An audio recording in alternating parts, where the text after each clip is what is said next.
It's been a remarkable 2 days, Corey. It's been a great way to start the tournament here for the Michigan teams. Another amazing win for Michigan today. They came into this tournament needing at least 2 wins to get an at-large NCAA tournament bid. So far, so good. And it feels weird to say, but life is good for the Detroit Tigers, playing a strange version of the game rock, paper, scissors, shoot in the clubhouse today, then posting the results on Instagram. Jose Iglesias lost every time. So before we get too far into that, let's show you why life is good. It's not too bad right now. The snow is starting to move in just a bit, but it kind of feels like October baseball, doesn't it? JD Martinez said it's kind of like a playoff atmosphere on opening day with the fans. Everybody's into every single pitch. Now, would the second verse be like the first for the Chemics and the Chargers? Corey, name that song. Herman's Hermits. Herman's Hermits, that's right. Let's go to the best place in this one. Entering the 8th IM, right?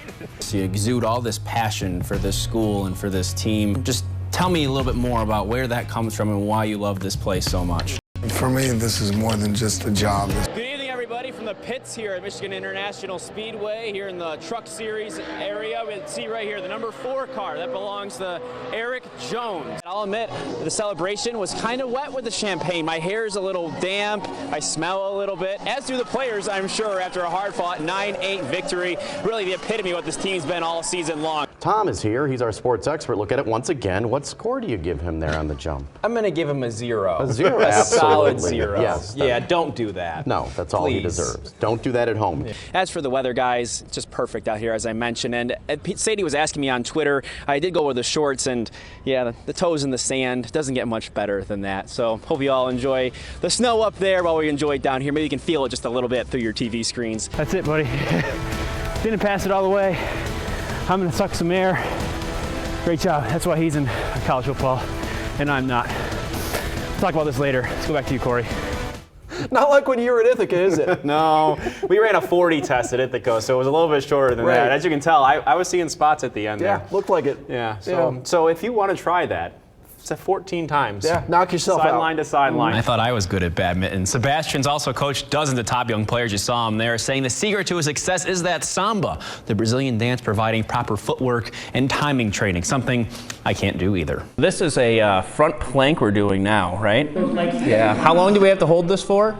2 minutes. What am I doing wrong back there? Legs together. Don't like that. Oh, all right, all right. Well, tonight, it's a special night for Steve, as the refs around the region, Bay County, Genesee County, and Saginaw Valley League are donating their game checks to Steve, as we told you last night, his miraculous recovery from cancer. Steve, what's it mean to, your crew's here tonight, man. What's it like? Hey, man, I didn't even realize they were going to be here, to tell you the truth, all right? But when I showed up and saw them here, I was just elated. This is the Michigan State depth chart for this week. It looks pretty standard, but as we zoom in, we find the word "or" here. 2 letters representing a choice that will be made. Mark D'Antonio and his staff have to choose a quarterback for this Saturday. Today was this week's first practice, so they aren't sure who's going to be just yet. The incumbent 5th-year senior Tyler O'Connor struggling, meaning Damian Terry threw an interception against BYU, and the youngster Brian Lewerke might be under center against Northwestern on Saturday. So as we end the final 2 minutes of this playing here, 10 seconds to go, it's getting a little painful, so I think I'm going to sign off. Reporting here from Impact Training in Hemlock, I'm Tom Eschen. Good job, guys.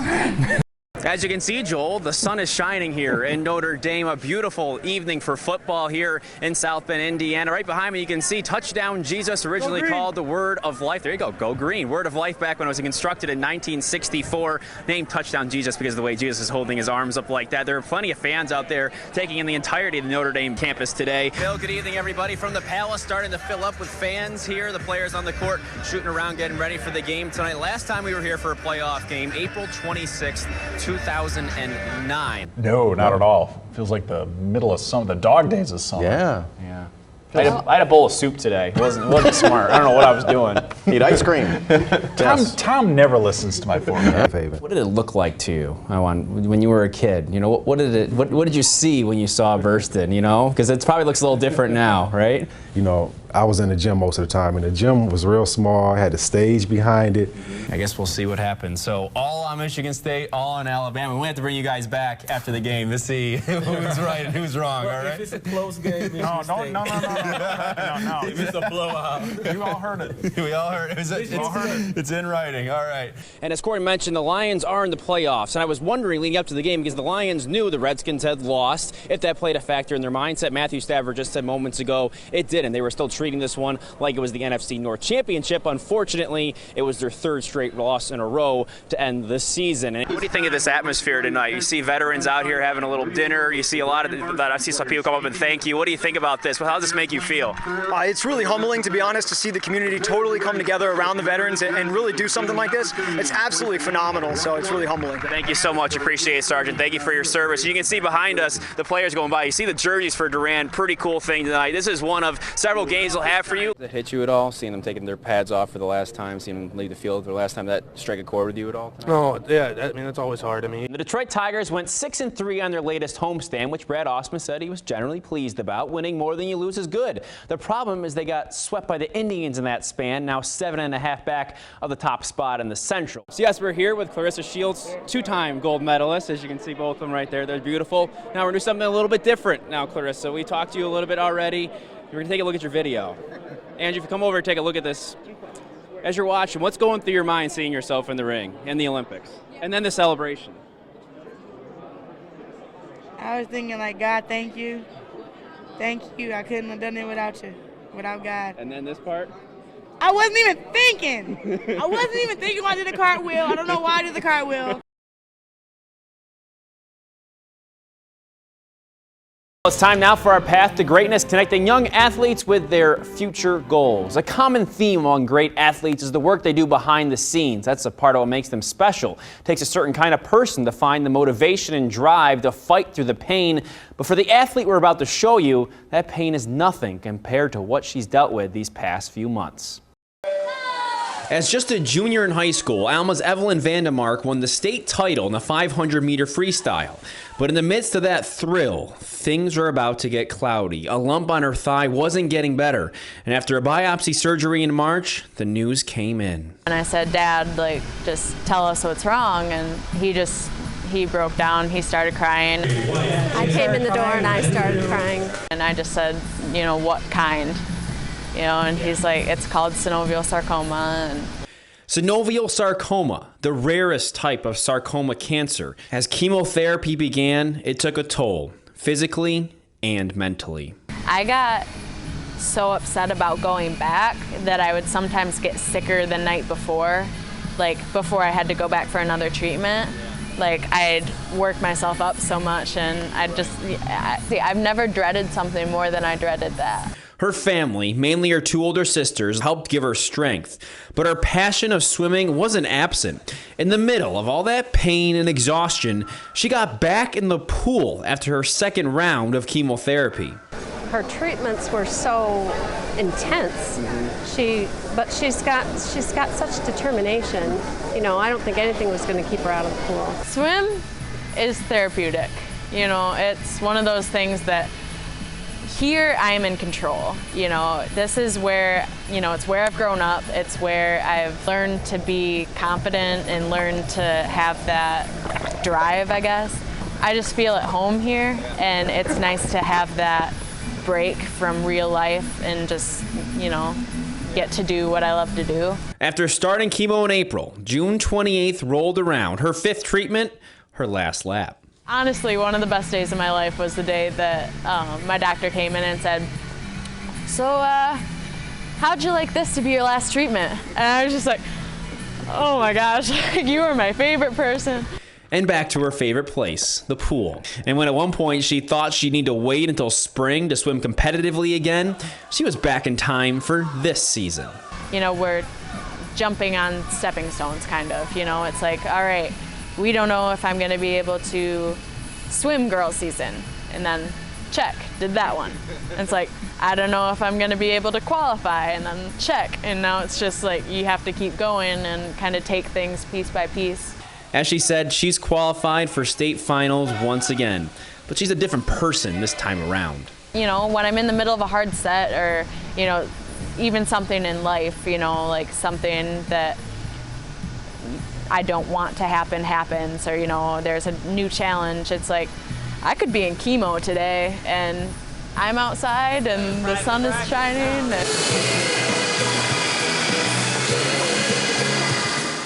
Less than a year after her diagnosis, Evelyn is shining, not just in the pool, but also as a young woman who's become a light in the battle against cancer, giving others like her hope that they can beat this disease without skipping a stroke anywhere in life. That's why Evelyn Vandemark is on the path to greatness. You know a young athlete who's on the path to greatness, paving their way to their future either on or off the field. Let us know. Shoot me an email or find me on Facebook or Twitter. You heard that quick sound of Dancing Queen by ABBA. That's what she requested when she started doing some of the laps by herself, Bill. So that's one of her favorite songs that she says if she didn't swim, she'd know what that song was, but her coach puts that on, and that's what she walked out to at the state finals last year. Good taste. That was the song that my daughter and father, the two of us, that was their wedding dance the two of us had. Lots of meaning. Amazing, inspirational story. An athlete doesn't always define who that person is off the field. Sports may be a passion for some, but it's still just a part of their road to success. Such is the case with Bendel Jr. Barrick Hernandez, who's proof that following your passion can lead you to finding yourself along the way. It might be the off season, but Bendel Tigers kicker Barrick Hernandez is hard at work, getting his kicks in as part of KC Lopata's weekly kicking camp. And in between that, he's powerlifting. He's a state qualifier his sophomore year, hoping for states later on next year. But this time of year, he's not only perfecting his craft on the field, but off of it too. Driven by his love to paint, he's created his own business, Barrick's Boards. Spot right here helps to support it, make sure it goes through. I only need 5 in total of the long ones. Okay. So now to line those up.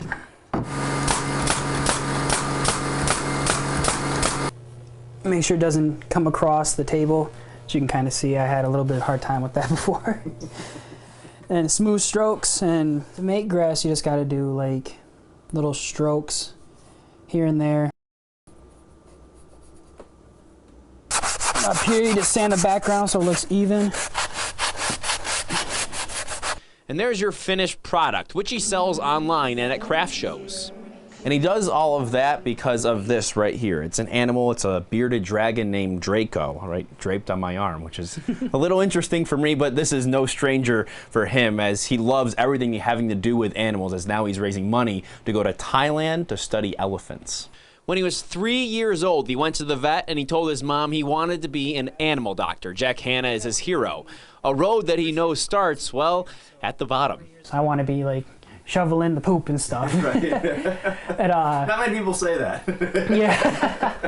In the midst of volunteering at several zoos, including the Wilds and his favorite Columbus Zoo, that love has grown. One of the best times of my life so far, I saw a wild toucan. I don't know why, but that's just one of the things that made me super happy. I saw a wild toucan. Don't know, maybe it was seeing like the Fruit Loops box all the time or something. He's made a connection with those animals, like this baby rhino who he's seen on more than one occasion at the Wilds. Right here, here's the baby, and that's him kind of suckling on my arm and getting my shirt all wet. And during those excursions, which includes a trip to Costa Rica last year, he's made a connection with people that are like him, too. It was really eye-opening when I started volunteering at zoos, because in my school, I'm the only one interested in that, and I'm the only one that's really going for that. So it was just kind of like, felt alone, you know?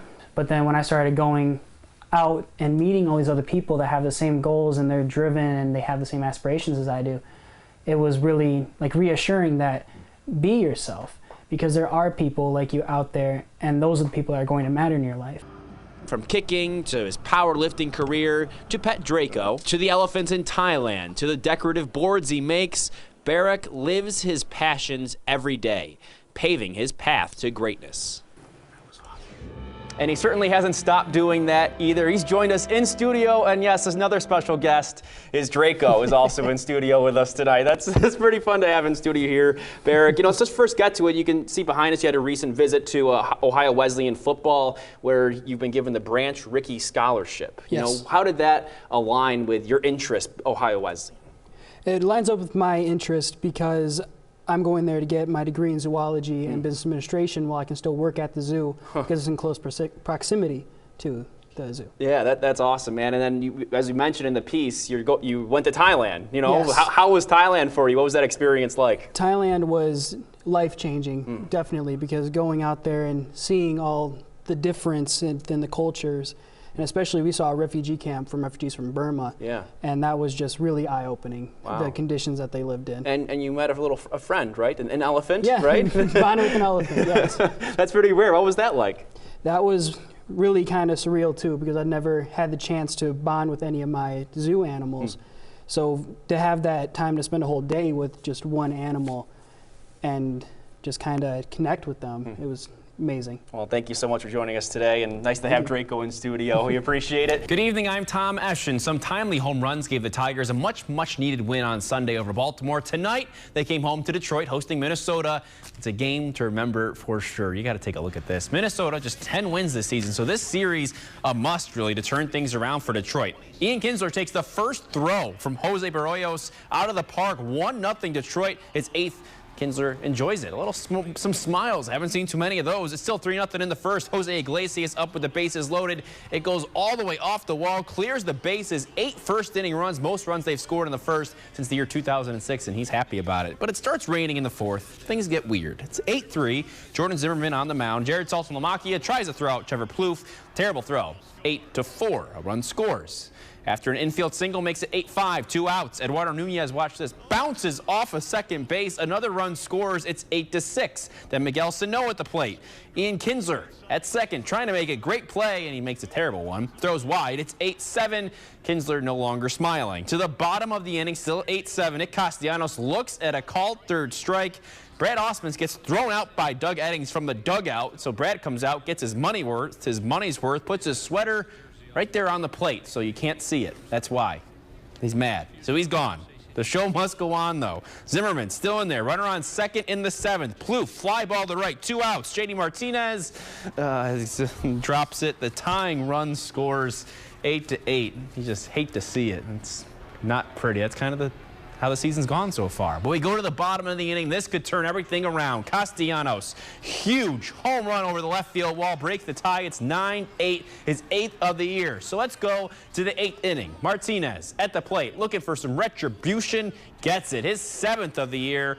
After all that, the Tigers win their 2nd straight game, 10-8. A little later, Powers from deep, 34-20. Spartans lead at the half, and during the half, some of the babies in the crowd decided to enjoy themselves. They're from Belmont, but they're still cute, and they're babies. And they got to watch Powers. She had 27 points tonight. State wins 74-60. They advance to the next round, take on Mississippi State on Sunday. In the second half, still down 6. It's Forbes again. He had 4 threes for the senior. The lead cut to 3. And then Bay City Western's Matt Costello was huge too. A career high, tying 22 points, 9 boards. That cuts the lead to 1.